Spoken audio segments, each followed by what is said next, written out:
तो आज हम बात करेंगे पैरासीटामोल के बारे में।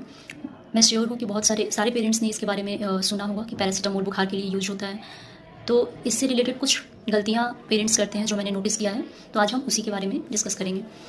पैरासीटामोल कॉमनली यूज होता है फीवर के लिए या various different kind of pain के लिए। सो पहला मिथ तो मैंने लोगों में नोटिस किया है कि वो सोचते हैं कि पैरासीटामोल सिर्फ और सिर्फ फीवर के लिए यूज होता है। ऐसा नहीं है, कई बार हम अलग प्रकार के पेन के लिए भी पैरासीटामोल प्रिस्क्राइब करते हैं।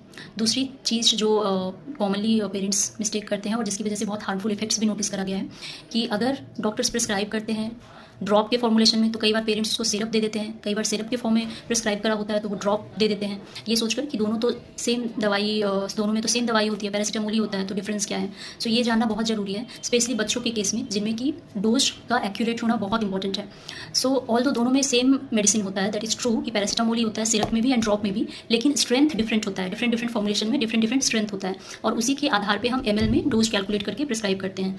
तो मैं यहाँ पे एक एग्जाम्पल देना चाहूँगी। सपोज एक बेबी है जिसका वेट है 6 kg, तो हम उस बच्चे में अगर ड्रॉप प्रिस्क्राइब करेंगे तो ड्रॉप पैरासीटामोल जो भी ब्रांड नेम है, suppose Calpol, drop Calpol 1 ml मैंने प्रिस्क्राइब किया। अब पेरेंट्स अगर गलती से सिरप दे देते हैं, सिरप पैरासीटामोल 1 ml दे देते हैं, तो सिरप का जो फॉर्मुलेशन होता है वो डिफरेंट होता है, वो यूजुअली डिफरेंट स्ट्रेंथ में आता है। जैसे कि कॉमनली अवेलेबल मार्केट में जो अवेलेबल स्ट्रेंथ है उसका होता है 250 mg पर 5 ml या 120 mg पर 5 ml। सो अगर 250 mg पर 5 ml का स्ट्रेंथ है, मतलब 1 ml में 50 mg है, तो आपने अगर 1 ml दिया तो 50 mg दिया, मतलब जितना प्रिस्क्राइब डोज था उसका हाफ दिया आपने, तो इफेक्ट कम आएगा। दूसरी गलती क्या हो सकती है कि सपोज मैंने लिखा सिरप कैलपोल या पैरासीटामोल 2.5 ml और आपके पास सिरप अवेलेबल नहीं है और आपने ड्रॉप दे दिया 2.5 ml, तो चूंकि स्ट्रेंथ डिफरेंट है, सिरप 2.5 ml पैरासीटामोल में होगा 125 mg, लेकिन अगर आप 125 mg पैरासीटामोल, लेकिन आपने जब ड्रॉप दिया है तो 2.5 ml में 250 mg हो जाता है, जो कि प्रिस्क्राइब डोज का डबल डोज है।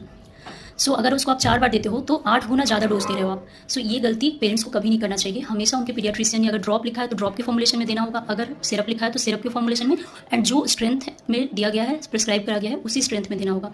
अदरवाइज़ ये डोज की गलती होने की वजह से क्या हो सकता है, अगर आप कम डोज में दे रहे हो तो फिर इफेक्ट नहीं आएगा। लाइक फीवर है तो फीवर कम नहीं होगा, पेन है तो पेन कम नहीं होगा, और अगर गलती से एक्सेस डोज में चला गया तो इससे लीवर पे बहुत बुरा असर पड़ सकता है और लीवर फेलियर तक भी हो सकता है। इसीलिए हमेशा इस बात का ध्यान रखें। Thank you.